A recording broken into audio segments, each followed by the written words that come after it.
So you guys, about 6 years ago, I was a gross little weasel. And by that, I mean I was in my early 20s. I was a dramatic day drunk, which means someone who listens to a lot of Kate Bush and then takes her Dorothy Parker anthology to a bar and has 2 dirty martinis for lunch. Do you know what I mean? It's kind of the thing I was into. I worked full-time at a coffee shop, and I was just like tired and frustrated, like most people when they look down and see that their degree is in communication. Do you know what I mean? It's like a little bit of a bummer. So I was searching for like some sort of validation, some sort of meaning in my life, like most kids right out of college are.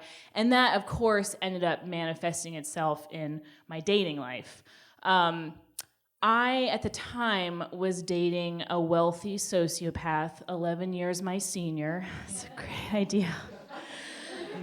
And he was like the Ted Bundy of boyfriends, okay, you guys? He was handsome, he was charming, he would strangle me without my permission during sex, the whole package, okay? It was like super awesome. And, you know, we would hang out and let's call him Ted for clarity purposes throughout the story. So Ted and I would hang out and we would watch murder documentaries, seriously, and red flag. And we would eat fancy cheese, and then he would just be like kind of cruel to me. No big deal. And I remember specifically one night, it was really, really cold, and he said, hey, why don't you bring a bottle of wine over? And I was like, okay. And so I spent a really long time at the liquor store picking out, the most perfect, just expensive enough, sophisticated bottle of wine to impress this guy. And so I bring it over, and he opens it up, and he takes a sip, and then while keeping eye contact with me, he just pours it down the drain, which is a travesty in and of itself, but because it was too cold. It was too cold to drink.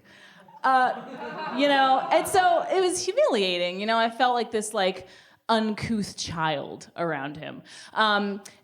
He would never introduce me to his friends. He never admitted we were dating in public. I was just his dirty little secret, but I was totally afraid of losing him. And if you've ever been in love with someone who treats you like a piece of garbage, you know how all-consuming it is. You're obsessed by it, and you're desperate, and you're anxious, and you're worried of losing them. It doesn't even make any sense.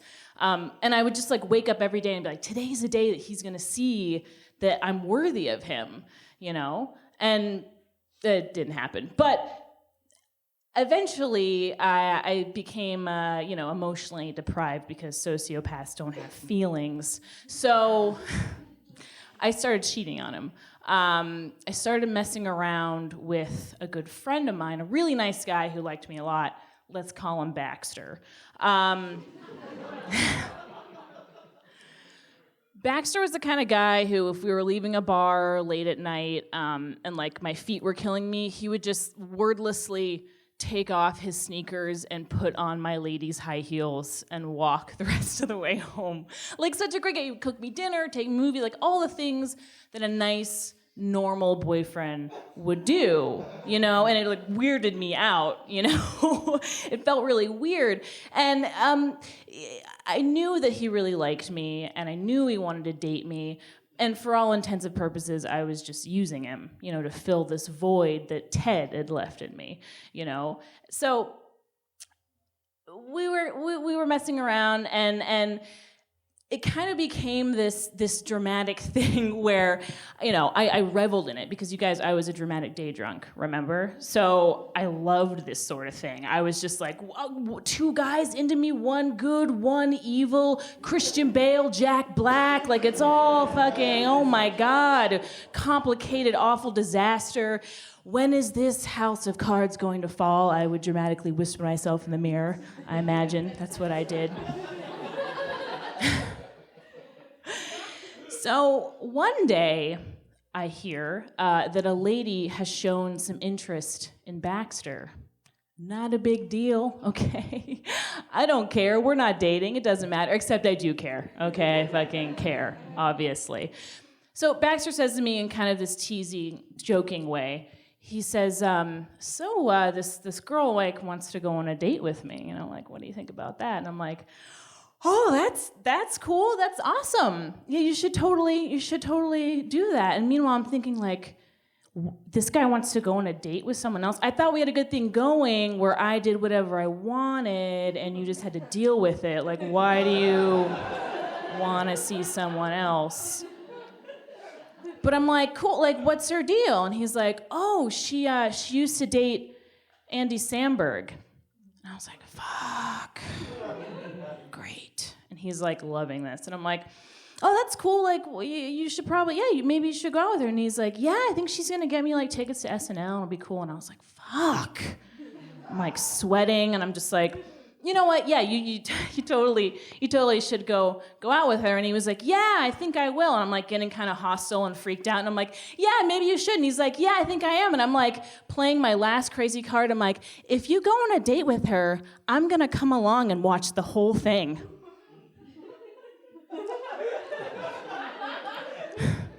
And he looks at me and he's like, okay.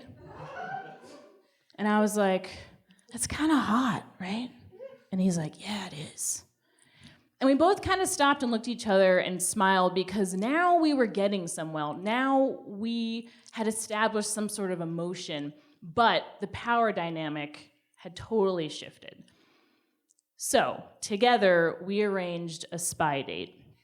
Okay, we agreed on a time and a place, and we thought of the sexiest place we could think of, which was our local improv theater in Cambridge, Massachusetts. We also agreed that we would wear some sort of disguise, okay, just to kind of surprise each other and like keep things under wraps.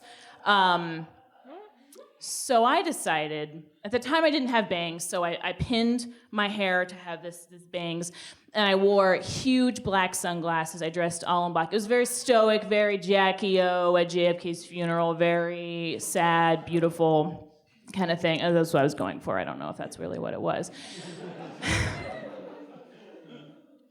So I'm walking to the theater. I'm chain smoking. I'm starting to freak out. I'm trembling, and I'm just like, what am I doing? You know, I'm thinking about all the things that could go wrong, all the people we could run into, and most of all, like, why am I putting myself in this position? Why am I doing this super weird thing that I've never done before? And I'm thinking of all the things that go wrong, like, what if the date goes well? Like, what if I have to watch them just like laugh and touch each other's knees and drink a milkshake with 2 straws? I don't even know if they sell milkshakes at that improv theater. Probably not, just dry snacks, but just goldfish. But if they did, it would be pure hell. Do you know what I mean? So I get to the theater. I dramatically stub out my cigarette. Okay. I walk in and I go up to the counter and I say, I'd like 1 ticket, please. And I take off my sunglasses to reveal a makeup black eye that I'd given myself. And the guy at the counter just like gives me this look like, you brave woman. I'm like, you have no idea, sir. And so I go into the theater by myself, and I'm just sitting there, and I'm like I feel sick. Like I'm sweating, and I'm just like, this is crazy. And you know, and then I started thinking, like, I'm so anxious, and maybe these butterflies I'm feeling, you know, maybe they're because I'm afraid of losing someone I really care about. Maybe we've already been falling a little bit in love, and I've just been too nutso to realize it, you know? And I don't know where my sociopathic boyfriend is. He's probably reading Helter Skelter, taking notes. Just like evilly sniffing brandy. I don't know what he was doing. We weren't in contact that night. So I'm waiting for Baxter. I'm waiting by myself, and finally he shows up with this girl. And I look at her and I'm like, oh, no fucking problem. She's wearing Uggs. NBD. But I'm still kind of freaked out, you know what I mean? And for his disguise, Baxter has shaven his beard. And I'm like, good one, I guess. Check out this monster mash. It's not really a fucking problem. But, so he's shaving off his beard, and he's sitting with this woman, and he sees me, and I'm like trying not to look at him, and I see him kind of in my peripheral vision, and he's so freaked out. He's so shocked that I went through all of this crazy trouble, and I have a black eye and bangs, and I look totally insane sitting by myself. And she is sitting between our line of vision. So she's sitting in between us, and he's just looking at me the whole time. And the lights go down, and there's a show going on, but obviously the show that we've put on is way more interesting to both of us. So I can tell that he's not even interacting with her because I can see him out of the corner of my eye. And it was just like the longest, weirdest show ever. And so finally it's over. And he had texted me a simple text during the show to tell me that we were all gonna meet afterward at a bar. Okay. So I go to the bar and I sit down and I open a book that I brought with me. It's a Beverly Cleary novel called The Luckiest Girl.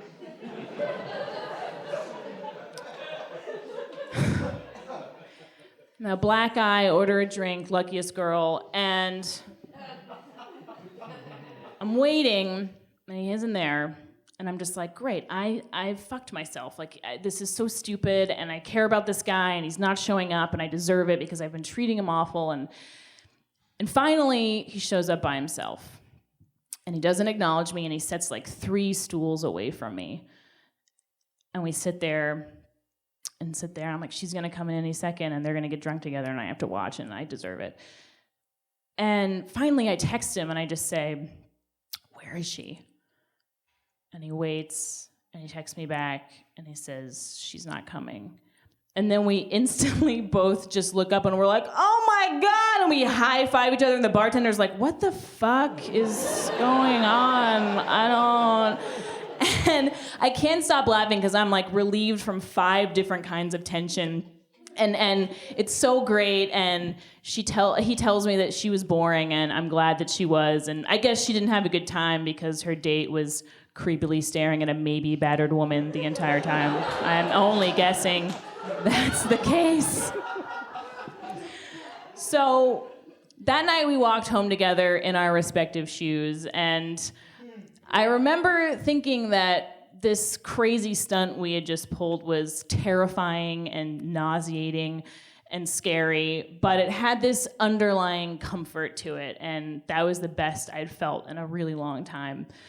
And soon after that, I broke up with Ted. Let's be real, he dumped me. But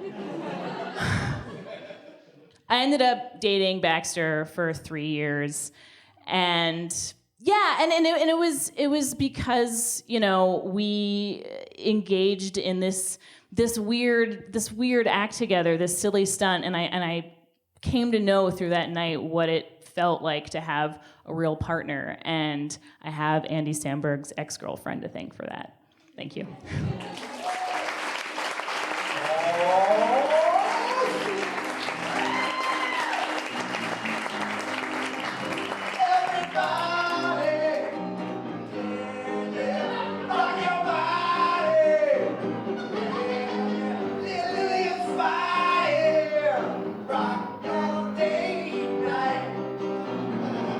Baxter's back, all right.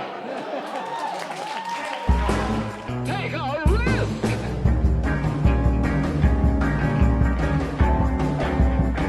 Take a risk.